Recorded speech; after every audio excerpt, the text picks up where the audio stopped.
தேதி இருக்கும். ஏன் இதெல்லாம் வரலன்னா சார் கோதுமை மண்ணெண்ணெய் சோளம் இது இன்னும் வரல. இது குடோனுக்கே வரல. எங்கே வர எந்த குடோனில்? இந்த குடோனுக்கு. அப்படிங்களா? ஆமாம். 12ஆம் தேதி ஆயிடுச்சு. நிறைய பேர் என்ன வந்து தகவல் சொல்கிறாங்கதா. எனக்கு வரலையே, பொருள் வரலையே. நான் வந்தால் தான் எடுக்கல. இப்போ 12ஆம் தேதி ஆயிடுச்சு. நான் அதுக்கு முன்னாடி எல்லாமே வரும். நான் 2ஆம் தேதி 3ஆம் தேதி எடுப்பேன். எடுத்துட்டு போன மாதம்லாம் நிறைய முன்னாடியே போட்டோம். ஒரு சில மாதம் தான் முன்னாடி வருது. மற்ற மாதம் எல்லாமே 15 தேதிக்கு மேலே தான் வராங்க. இதில் என்னன்னா போடலே 2-3 வாரம் மக்கள் வந்து பேசுறதுனால அவங்க 15 நாள் அப்படி ஒரு மாதம் ஆயிடுது. கிட்டத்தட்ட 28ஆம் தேதி அப்படி வந்துடுது. 28ஆம் தேதி 29ஆம் தேதி வரும்போது என்ன சொல்லிடுறாங்கன்னா ஸ்டாக் காலி ஆயிடுச்சு அப்படின்றாங்க. ஸ்டாக் காலி ஆயிடுச்சு நான் சொல்லிடுறீங்க. நீங்கள் கேட்குறீங்களா இல்லைங்க? அவங்க கிட்ட நாங்கள் தான் கேட்குறோமே, என்ன வந்திருக்கு அதை எடுத்துக்கொண்டு போடுறது தானே அதிகாரி சொல்கிறேன். அதை தானே நாங்கள் எடுத்துக்கொண்டு வந்து 12 ஆயிடுச்சுல்ல? 12 ஆயிடுச்சு. எனக்கு வரலையே என்ன பொருள், குடோனுக்கு வரல. இன்னைக்கு தான் காலையில் உளுந்த பருப்பு வந்துருக்கு ஒரு லோடு. நான் இன்னைக்கு போக முடியாது, நேற்றுக்கு லீவு கடை. இன்னைக்கு நான் கடையில் உட்காந்து பில்லு போட்டுக்கிட்டு இருக்கேன். உளுத்த பருப்பு வந்திருக்கேன்றீங்க, ஏன் இன்னைக்கு வந்து வாங்கும்போது கொடுக்கல? நான் எடுக்கலையா? நான் எடுக்கலப்பா. ஏன்னா இல்லை, உளுத்த பருப்பு வந்துருச்சு. நீங்கள் எதனா குடோனுக்கு தான் வந்திருக்கு. அது இறக்கி வச்சுக்கிட்டு அதுக்கப்புறம் தான் நம்ம லாரி கொடுத்து நம்ம லெட்டர் எழுதி அதுக்கப்புறம் கொண்டு கொடுத்தாதான் ஏற்றோம். சரி, ஓகே. போன மாதம் பருப்பு வந்துச்சு. ஓகே, 19ஆம் தேதியிலேருந்து அப்புறம் போட்டுக்கோங்க. ஆனால் கொடுக்காதவங்க நிறைய பேர் பாதிக்கிறாங்கல்ல. 1ஆம் தேதிக்கு வந்துருப்பாங்க. ஒரு 10 வாட்டி எதுவுமே நான் வந்து வரணும்னு வச்சுக்கேன். நான் ஆஃபீஸ் லீவ்ன்றதுனால இன்னைக்கு வரோம். ஆஃபீஸ் லீவ்னா நான் வரப்போறது இல்லை. கண்டிப்பாக 25 நாள் தான் வரும்னு வச்சுக்கேன். அப்போ ஒரு சில மெட்டீரியல்லாம் காலி ஆயிடுது. 19ஆம் தேதி வந்த மெட்டீரியல் எப்படி 10 நாளில் காலி ஆகும்? இந்த மாசமே போன மாதம் வந்து நமக்கு 420 கிலோ உளுத்தம் பருப்பு. இந்த மாதம் வெறும் 200 கிலோ போட்டிருக்கேன். 856 கார்டுக்கு 200 கிலோ எடுத்து போட முடியும். அதான் 10 நீங்கள் போட முடியல. மொத்தம் எத்தனை கார்டு? 856 கார்டு. 850 கார்டுக்கு இவ்வளோ அமௌண்ட்டுக்கு நீங்கள் ஒதுக்கி வச்சுருக்காங்க. நம்ம கவர்மெண்ட் அதை தான் ஒதுக்கியிருக்காங்க. டிஎஸ்ஓ அதான் ஒதுக்கியிருக்காரு. இல்லை, உங்களுக்கு மாதம் உங்களுக்கு கரெக்டாக வருதானே கேட்க? இல்லை, அலாட்மெண்ட் என்ன நீங்கள் அதை ரைஸ் பண்ணுறீங்களா? அவங்க கிட்ட சொல்கிறீங்க. ஏன் நாங்கள் கேட்காம எப்படி இருக்க முடியும்? நாங்கள் ரெக்கார்டாக உங்கள் கையெழுத்தே போட்டு கொடுக்குறாங்க. கவர்மெண்ட்டுக்கு நீங்கள் வரலன்றதை தெரிவிக்கிறீங்களா? டிஎஸ்ஓ தானேப்பா நமக்கு அதிகாரி. பிஎஸ்ஓ அவர்கிட்ட நீங்கள் தெரிவிக்கிறீங்க வரலன்னு சொல்லிட்டு. ஆமாம், மாதம் இவ்வளோ கம்மியாக சார், மாதம் கம்மியாகுதுன்னு சொல்கிறீங்க. ஆமாம். இதியா இதுதான் எங்களுடைய அலாட்மெண்ட்டு. நான் இது இந்த புள்ளி வரம் கொடுத்துருவேன். சரிதா? மொத்தம் 866 கார்டு.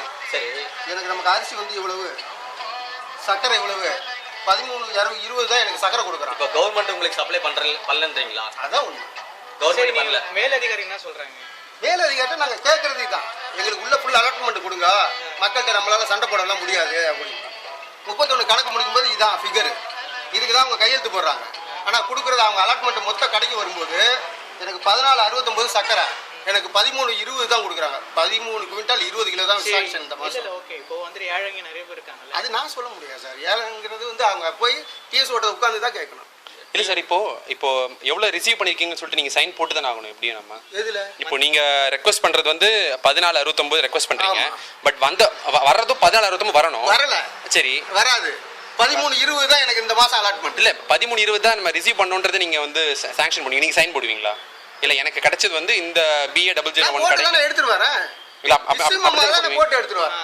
நம்ம இஷ்யூ மெமோ இல்லாம இல்லை. எனக்கு என்ன டவுட்னா, இந்த 1469 நீங்கள் கணக்கில் எடுத்துட்டு வந்துறீங்களான்னு அப்படி கேட்குறோம். அப்படிலாம் எதுவும் கிடையாது. நம்ம என்ன வாங்குறோமோ அது மட்டும் தான் எடுத்துட்டு வரீங்க. என்ன நமக்கு கொடுக்குறாங்களா அதுதான் நமக்கு பில்லுல இதுல வரும். ஆனால் இதால் மக்கள் தானே பாதிக்கிறாங்க.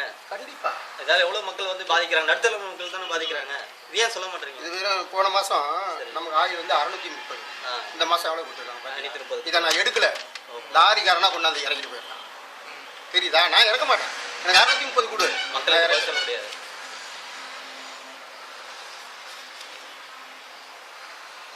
சக்கரை வந்து எனக்கு 13-20 13 டன் எடுத்துட்டேன். இன்னும் 20 கிலோ எடுக்க போகணும். சரி, அப்படின்னா இப்போ வந்து 530 தான் சார் எடுத்துருக்கீங்க. இன்னொரு 100 பேருக்கு நம்ம வந்து கொடுக்க முடியாத நிலைமை வருது. அப்படி என்ன பண்ணுவீங்க? அப்போ மாசம் பார்த்தியா, சக்கரை எழுதிக்கிறேன். எனக்கு வெறும் 20 கிலோ தான் பேலன்ஸு. இந்த 20 கிலோ தான் எனக்கு தருவான். இது போலீஸ் ஸ்டேஷன். நான் என்ன அரிசி எவ்வளோ பாக்கி இருக்கு? இது வந்து 35 கிலோ அரிசி, இது வந்து 4 கிலோ அரிசி. எனக்கு சக்கரை மிச்சம் இருக்கிறது 20 கிலோ தான். கோதுமை 500 கிலோ எடுப்பேன். முடிஞ்சு போச்சு. இல்லை, எனக்கு தோரம் பருப்பு உளுத்தம் பருப்பு என்ன போட்டிருக்கானே அதுக்கு தகுந்த மாதிரி தான். சரி, இப்போ சின்ன டவுட்டு. 530 தான் இந்த மாதம் வந்திருக்கு எண்ணெய் பொறுத்த வரைக்கும். ஆனால் 750 கார்டுக்கு மேலே இருக்கு. 866 கார்டு. 866 கார்டு இவ்வளோ கார்டு இருக்கு. அப்போ இந்த மக்கள் வந்து எல்லாருமே வாங்கிட்டாங்கன்னா அந்த 530 காலி ஆயிடுச்சுன்னு நீங்க என்ன பண்ணுவீங்க? அதுக்கு மேல நான் நில் பேலன்ஸ் தான். கரெக்ட், நீங்க இல்லன்னு சொல்லிடுறீங்க. ஒரு சிலர் வந்து என்ன மாதிரி வந்து 30ஆம் தேதி 25ஆம் தேதி வரும்போது அப்போ வந்து இல்லன்னும் போது நாங்க எதுவுமே வாங்க முடியலையே, அதுக்கு நம்ம என்ன சார் பண்ணுவோம்? நான் ஒன்றும் பண்ண இல்ல முடியல. அப்பனா யார் முதல்ல வராங்களோ அவங்க கொடுத்துருக்கா? ஆமா, வேற வழி எங்களுக்கு, வேற வழி. சார் நான் வித்துட்டு இந்த 8,500 ரூபாய்க்கு வித்தேன், இந்த பணத்தை கட்ட போயிட்டேன். என்ன பொருள் விற்கிதோ வித்துட்டு போயிடுவான். இந்த இப்போ பாருங்க, இன்னும் எனக்கு டிவி வந்தான். அப்ப ரேஷன் கார்டு வாங்க சும்மா வச்சுக்கிறோம். ரேஷன் கார்டு என்பது நாம் குடியிருப்பதற்கு அத்தாட்சி தான். ரேஷன் பொருள் முழுமையாக இந்த கவர்மெண்ட்டில் எந்த கவர்மெண்ட் வந்தாலும் முழுமையான பொருள் 100க்கு 100% வராது. அதான் உண்மை. மணி அந்த பக்கம் பேப்பர் உங்களுக்கு சார் இது பார்க்கணும். நம்மளாம் ரேஷன் கடையில் வேலை பார்க்க முடியாது சார். போன மாதம் 630 நமக்கு ஆயில், போலீஸ் ஒரு 638. இந்த மாதம் எவ்வளோ கொடுத்துருக்கான் பார்த்தீங்களா? 530 வந்துருக்கு. நான் என்ன சார் பண்ண முடியும்? விவரமாக கேட்குறீங்க, வரவங்க பதில் சொல்கிறேன். ஒன்றுமே படிக்க விட்டு நான் எவ்வளோ பணிவாக பதில் சொல்கிறேன். அதுக்கு தான் நான் பணிவாகவும் கனிவாகவும் நடந்து கொள்ள வேண்டியவங்களுக்கு வந்து சுற்றறிக்கை கொடுத்துருக்காங்க கவர்மெண்ட். நான் என்ன செய்ய இல்ல முடியல? அதுக்கு தான் நான் கேட்கறேன். 530 காலி ஆயிடுச்சுன்னா நம்ம எப்படி கனிவா பதில் சொல்ல முடியும்? ஒண்ணுமே இல்ல. அப்படிதான் சொல்லி அவனுக்கு வேற ஆளு வெளியே இல்லை. அதுக்கு நீங்க நம்ம ஆபீசர்கிட்ட நம்ம சொல்ல வேண்டிய கடமை வந்து நம்ம சொல்லி எங்களுக்குன்னு ஏரியா ஆஃபீஸர் வரும். 15 நாளைக்கு ஒரு ரூபாய் இன்ஸ்பெக்ஷன் பண்ணிட்டு போய் கையெழுத்து போட்டு போயிருக்கான். வருவான், காசு வாங்குவான், சாப்பாடு கொடுன்னா சாப்பாடு வாங்கி கொடுப்போம், போய்கிட்டே இருப்பான். இருந்து ஏற்றுறது, இந்த பொருள் இறக்குறதெல்லாம் அவனுடைய வேலை. நான் போய் எடுக்கணுங்கிற அவசியம் இல்லை. இந்த இடத்த விட்டு நான் எழுந்திரிக்க. ஆனால் நான் இந்த மாதிரி செஞ்சேன்னா என்ன இந்த கடையிலேருந்து வேற கடை துப்பான், வேற கடையிலேருந்து வேற கடை துப்பான், எங்கேயாவது கொண்டு தூக்கி போட்டுக்கிட்டே இருப்பான். அது ஏன் அவன்கிட்ட நான் கெட்ட பேர் வாங்கிட்டோம், பனிஷ்மெண்ட்டு லாஸ்ட் ஆகிடுச்சா? தஞ்சாவூர் இருந்தால் போட்டு பார்த்துருவேன். தஞ்சாவூர் இருந்தால் போட்டு பார்த்துருவேன். இது நம்ம வந்து வந்த இடம் குழப்பு நடத்தணும், வாழ்க்கைக்கு கொஞ்சம் பசங்க படிச்சுக்கிறதுக்கு அதெல்லாம் சரி பண்ணணுமேங்கிறதுக்காக தான் வேலை பார்க்குறேன். ஒரே கடையில் 6 வருஷமா இருக்கேன். கரெக்ட் பார்த்துருக்கேன் நான். சரி சரி. எல்லா கடையும் ட்ரான்ஸ்ஃபர் போட்டேன். நான் ட்ரான்ஸ்ஃபர் கேட்குறேன், நான் என்ன போட மாட்டேன். எனக்கு மாங்காடு போடியா நான் போகிறேன். ஏன்னா அங்கெல்லாம் பர்ஃபெக்டாக வந்துடுறதுனால அப்படி இல்லை, அங்கே போட்டு முடிஞ்சாச்சுன்னா அந்த மக்கள் பேசாமல் போயிடுது. சரி இப்போ நாங்கள் ஒரே நாள் 2 நாள் 460 பில்லு 400 ஸ்டார்டிங்காக வந்துடும் எல்லாமே வரும். இல்லை அந்த ஸ்பெஷல் பீரியட்ஸ் மாதம் கடைசியானாலும் கொடுக்குறத போட்டு 2 நல்லா காலி பண்ணிடுவாங்க. சரி இப்போ நாங்கள் அதுக்கப்புறம் வெறும் அரிசி தான் போட்டுக்கிட்டு இருப்பாங்க. நான் அதே தான் இப்போயும் ஃபாலோ பண்ணுறேன். அவங்க மாதிரியே வர நேரத்தில் பாமாயில் சக்கரை பருப்பு 2 போட்டு கடைசி 30 தேதி வரையும் அரிசி இல்லைன்னு சொல்கிறேன். அரிசி மட்டும் போட்டுக்கிட்டு. சரி இப்போ வந்து வரல சார், அது வரலன்றதுக்கு நீங்கள் எழுதி தருவீங்களா? நான் எழுதி தரேன்.